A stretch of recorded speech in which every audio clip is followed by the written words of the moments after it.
कथा सरित सागर हजारों कहानियों का एक अद्भुत संग्रह है जो रोमांच, प्रेम, ज्ञान और दिव्य रहस्यों के जाल में बुने गए हैं। इसे 11वीं सदी के विद्वान सोमदेव ने संकलित किया था। ये महान कृति राजा रानियों, ऋषि मुनियों, दैत्य और देवताओं और मनुष्यों की कहानियों को बेहद जीवंत रूप में प्रस्तुत करती है। हर कहानी अगले में सहज रूप से मिलती है और साहस, निष्ठा, बुद्धिमत्ता और कर्म और धर्म के अनंत खेल की सीख देती है। रोमांचक किस्सों से लेकर जीवन और मनुष्य स्वभाव की गहरी समझ तक कथा सरित सागर आपको कल्पना के अनंत समुद्र में डुबकी लगाने का आमंत्रण देती है, जहां हर लहर में एक कहानी छिपी है। पहला अध्याय, संसार से बहुत ऊंचाई पर, जहां की वायु एक स्वच्छ रत्न जैसी थी और जहां की शांति केवल देवताओं की कानाफूसी से टूटती थी, कैलाश पर्वत खड़ा था। वो अकल्पनीय शोभा का शिखर था, शुद्ध प्रकाशमान हिम का एक किला जो अपने दिव्य ऐश्वर्य पर गर्व करता प्रतीत होता था। ये भगवान शिव का निवास स्थान था, महेश, जो संहार करने वाले और पुनः जन्म देने वाले हैं, जिनकी महिमा के सामने शक्तिशाली मंदार पर्वत भी झुकता था। उस पवित्र चोटी पर दिव्य कल्प वृक्ष से बनी एक गुप्त कोठरी में शिव अपनी प्रिय पत्नी पर्वतराज हिमवान की पुत्री पार्वती के साथ विराजमान थे। शिव के उलझे हुए ऊंचे केशों में टिका हुआ अर्धचंद्र एक कोमल स्वर्गीय आभा बिखेर रहा था, जो गोधूली वेला में पूर्वी पर्वत को छू रहा था। वे जो भयंकर राक्षसराज अंधक पर विजय प्राप्त करने वाले थे, जिनके पैर के नाखून में देवों और दानवों के रत्न जड़ित मुकुट झलकते थे, अब मात्र एक प्यार करने वाले पति थे। प्रभात के सूर्य जैसी तेजस्वी पार्वती, जिनकी आंखों में पति के गहरे स्नेह से उत्पन्न चंचल गर्व झलक रहा था, उनकी चौड़ी छाती पर विश्राम कर रही थी। शिव, जिनकी दृष्टि सनातन प्रेम से परिपूर्ण थी, प्रेम पूर्वक उनके बिखरे हुए बाल की एक लट को सहला रहे थे। मेरे स्वामी, पार्वती ने मधुर स्वर में कहना आरंभ किया, आप तो समस्त ज्ञान के ज्ञाता है, परंतु आज रात मेरी इच्छा एक ऐसे उपहार की है जो केवल एक पति ही अपनी पत्नी को दे सकता है। शिव मंद मंद मुस्कुराए, उनके होठों पर एक धीमी चित्ताकर्षक वक्रता आई। मेरी प्रिय गौरी, तीनों लोकों की जननी, ऐसा कौन सा वरदान है जो मैं तुम्हें नहीं दे सकता? मांगो और वह तुम्हारा ही है। पार्वती उत्सुकता से चमकती आंखों से और निकट आई। मुझे एक मन भावन कथा चाहिए स्वामी, जो पूर्णतया नई हो, जो पहले कभी न सुनाई गई हो, कुछ ऐसा जो मेरे हृदय को वश में कर ले और मेरी आत्मा को विस्मय से भर दे। शिव ने स्नेह भरी निराशा से हंसते हुए सिर हिलाया। मेरी प्रियतमा, मैं तुम्हें नया क्या सुना सकता हूँ? इस संपूर्ण सृष्टि में ऐसा क्या है जिसे तुम, मेरी अपनी शक्ति, पहले से नहीं जानती हो? परंतु पार्वती हट कर रही थी। उन्हें अपने पति के स्नेह का गर्व था। तो स्वामी, उन्होंने अपनी बात पर जोर देते हुए थोड़ी चंचल अधीरता से कहा, आपको और प्रयास करना होगा। अपनी पत्नी की इच्छा पूरी कीजिए, मुझे एक कहानी सुनाइए। उन्हें प्रसन्न और संतुष्ट करने के लिए शिव ने पहले उनकी अपनी दिव्य शक्ति के बारे में बताते हुए एक संक्षिप्त कथा शुरू की। एक समय की बात है, शिव ने कहना आरंभ किया। उनकी वाणी में प्राचीन काल की सी गूंज थी। शक्तिशाली देव ब्रह्मा और नारायण मेरे ही रूप के अंत की खोज करते हुए लोकों में घूम रहे थे। वे हिमवान के चरणों में पहुंचे और उन्हें सामने एक विराट अंतहीन अग्नि का अग्निस्तंभ मिला। पार्वती ध्यान से सुनती रही। उनका सिर उनके कंधे पर टिका हुआ था। नारायण नीचे की ओर गए और ब्रह्मा ऊपर की ओर उड़े। दोनों मेरे अस्तित्व के आधार और शिखर की खोज में थे। शिव ने उस ब्रह्मांडीय परीक्षा को याद करते हुए कहा, परंतु मेरे होने के छोर नहीं मिल सके। लज्जित होकर वे लौटे और कठोर तपस्या करके मेरी कृपा प्राप्त करनी चाहिए। जब मैं वरदान देने के लिए प्रकट हुआ तो ब्रह्मा ने अपने अत्यधिक अहंकार में मुझसे अपना पुत्र बनने का वरदान मांगा। इस दंभ के कारण मेरी प्रिय, उन्होंने पूजा की पात्रता खो दी। शिव का स्वर थोड़ा कड़ा हुआ। उनकी शक्ति की एक क्षणिक झलक दिखाई दी, परंतु नारायण ने सच्ची भक्ति के साथ केवल एक ही चीज चाहिए, मेरी सेवा में लीन रहना। उन्होंने अपना पूरा ध्यान पार्वती पर केंद्रित किया। उनका भाव कोमलता में बदल गया और इसीलिए उन्होंने अवतार लिया। तुम्हारे ही रूप में मेरा बनना पड़ा, क्योंकि तुम गौरी नारायण से भिन्न नहीं हो। तुम मेरी सर्वशक्तिमान सत्ता में निवास करने वाली शक्ति हो। वे रुके, उस गहरे रहस्य को उन पर हावी होने दिया। इसके अतिरिक्त मेरी प्रिया, तुम पूर्व जन्म में भी मेरी पत्नी थी। पार्वती थोड़ा पीछे हटी। उनकी भौहें जिज्ञासा और हल्की घबराहट से सिकुड़ गई।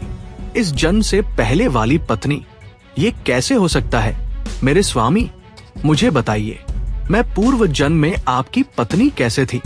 शिव उनकी एकनिष्ठ जिज्ञासा से प्रसन्न हुए अपनी कथा फिर से शुरू की।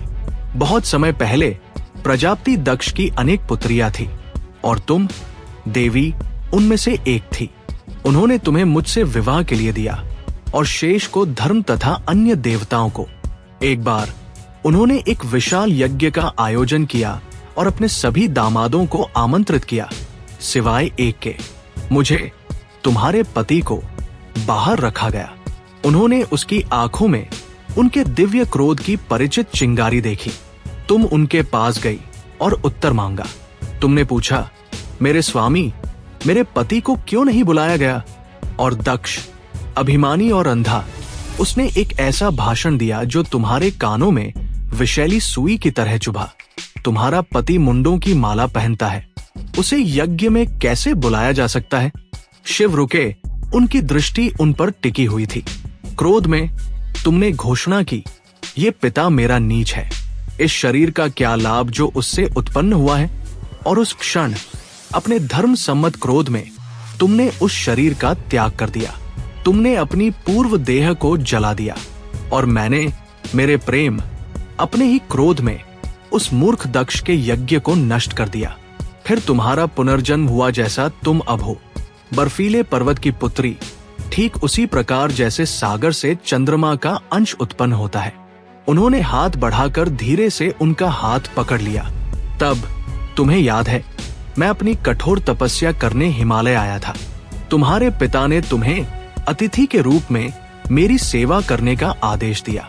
वहीं पर चिंतित देवताओं द्वारा कामदेव को मेरा ध्यान भंग करने के लिए भेजा गया, ताकि तारकासुर को हराने के लिए एक पुत्र हो सके। मैंने उसे अपने तीसरे नेत्र की अग्नि में भस्म कर दिया, परंतु तुमने मेरे धैर्यवान और सहनशील प्रेम और भी कठोर तपस्याएं करके मुझे जीता। मैंने तुम्हें फिर से अपनी पत्नी के रूप में स्वीकार किया, उस अतुलनीय पुण्य को अपने भंडार में जोड़ा। इस प्रकार ये स्पष्ट है, तुम पूर्व जन्म में मेरी पत्नी थी। और क्या बताऊं, शिव ने कहानी पूरी की। अपने वर्णन से वे संतुष्ट थे, परंतु कहानी ने उन्हें प्रसन्न करने के बजाय उनके विपरीत काम किया। पार्वती उनकी गोद से उछल पड़ी। उनका चेहरा दिव्य रोष से दमक रहा था। धोखेबाज, उन्होंने चिल्लाकर कहा। उनकी आवाज ब्रह्मांडीय शक्ति से कांप रही थी। जब मैं तुमसे विनती करती हूँ, तब भी तुम मुझे कोई सचमुच नई या सुखद कथा नहीं सुनाओगे। क्या मुझे मूर्ख बनाया जा रहा है?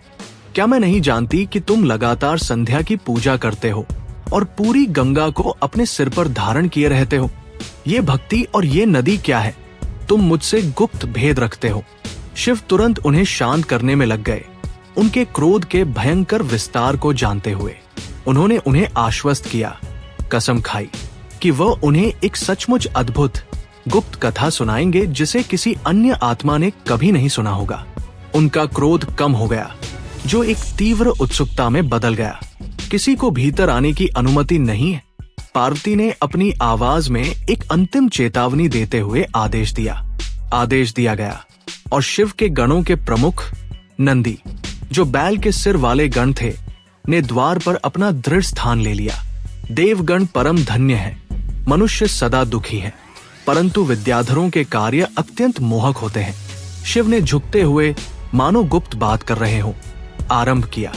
इसलिए मेरी प्रियतमा, मैं तुम्हें 7 महान विद्याधरों का असाधारण इतिहास सुनाऊंगा। एक ऐसी कथा जो केवल मुझे ज्ञात है। बाहर जैसे ही शिव ने पहला पवित्र शब्द बोला, भगवान के प्रिय सेवकों में अग्रणी पुष्पदंता पहुंचे। रुको, नंदी ने अपने विशाल शरीर से दरवाजा भरते हुए आदेश दिया, तुम प्रवेश नहीं कर सकते। देवी ने स्वयं सबके प्रवेश पर रोक लगा दी है। प्रभु एक गुप्त कथा सुना रहे हैं। निषेध, मुझे भी? और किस कारण से? पुष्पदंत ने उपहास किया। उनकी जिज्ञासा तुरंत बढ़ गई और उनके अधिकार को चोट पहुंची। एक गुप्त कथा? वो मना किए जाने वाले नहीं थे। अपनी भक्ति की जन्मजात जादुई शक्ति का उपयोग करके जिसने उन्हें अदृश्य बना दिया, पुष्पदंत बिना दिखाई दिए नंदी को पार कर गए।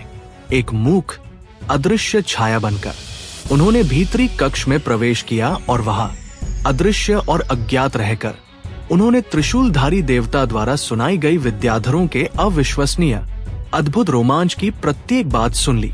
जिस क्षण शिव ने कहानी समाप्त की और पार्वती का मुख आनंद से दमक उठा, पुष्पदंत चुपचाप पीछे हट गए। वो इतनी कथा संपदा को अपने तक नहीं रख सके। वो सीधे अपनी पत्नी जया के पास गए, जो पार्वती की भी द्वारपालक थी। जया, मैंने जो किस्सा सुना है वो सुनो। एक अद्भुत कहानी, प्रभु का अपना गुप्त भेद और मादक विस्तार से उन्होंने उसे विद्याधरों के पूरे वृत्तांत का वर्णन कर दिया। क्योंकि चाहे वह देव हो या मनुष्य, एक स्त्री से रहस्य कौन सचमुच छिपा सकता है? जया कथा के आश्चर्य से भरी हुई खुद को रोक न सकी। बाद में वो पार्वती की उपस्थिति में थी और बिना सोचे समझे दिव्य परिणामों की चिंता किए बिना उन्होंने कहानी सुनानी शुरू कर दी।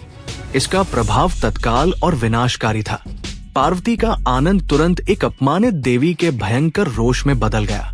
वो शिव की ओर मुड़ी। उनकी आंखें स्वयं ब्रह्मांडीय चेतना की अग्नि से जल रही थी। आपने मेरा उपहास किया स्वामी, उन्होंने गर्जना की। वायु कांप उठी, कक्ष की क्रिस्टल दीवारें हिलने लगी। आपने कहा था कि ये एक असाधारण गुप्त कथा है, परंतु जया को भी ये ज्ञात है।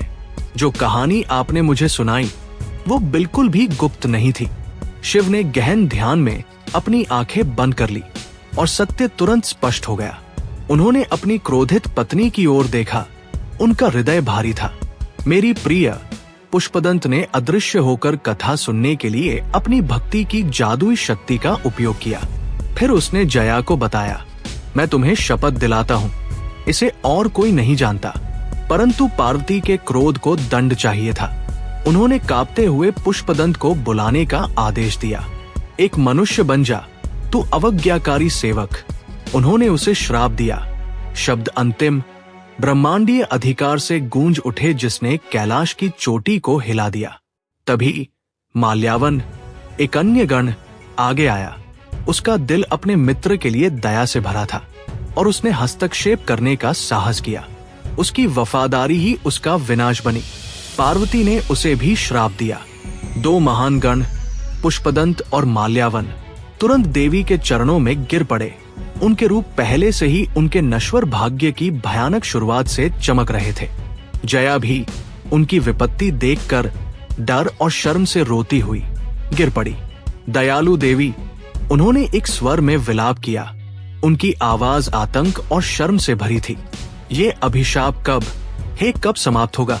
हमें मुक्ति का मार्ग बताइए। पार्वती धीरे धीरे बोली। उनका क्रोध एक दर्दनाक गहरी दया में बदल गया, जो हवा में व्याप्त दुख को दर्शा रहा था। विंध्य वन में कनाभूति नामक एक पिशाच, एक प्रेत रहता है, जो कभी कुबेर द्वारा शापित यक्ष सुप्रतिष्ठ था। उन्होंने हताश पुष्पदंत की ओर उंगली उठाई।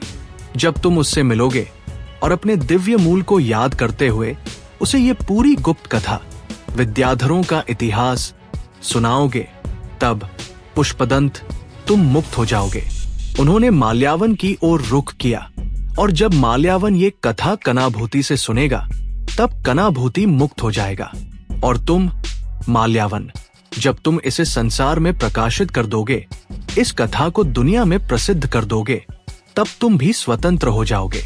उनके अंतिम दुख भरे शब्द के साथ दोनों महान गण तत्काल लुप्त हो गए। जैसे बिजली की चमक या अचानक हवा में धुआं, अपने अलग अलग नश्वर भाग्य की ओर भेज दिए गए। उसके बाद की शांति में पार्वती का क्रोध अंततः शांत हो गया, जो उनके वफादार सेवकों के लिए गहरे स्थायी दुख में बदल गया।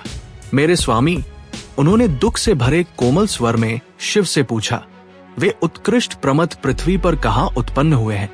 मुझे बताइए कि उनका क्या हुआ है।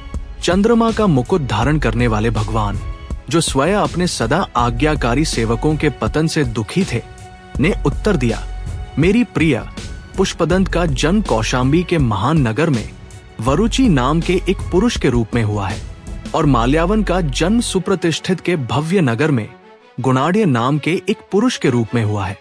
गौरी, यही उनका भाग्य हुआ है। और इस प्रकार एक दुखित हृदय के साथ शिव अपनी प्यारी पार्वती के साथ कैलाश के आनंद वाटिकाओं में निवास करते रहे, जबकि महान गुप्त कथा, जो दिव्य प्रेम और क्रोध से जन्मी थी, ने मानव संसार में अपनी लंबी खतरनाक यात्रा शुरू कर दी थी।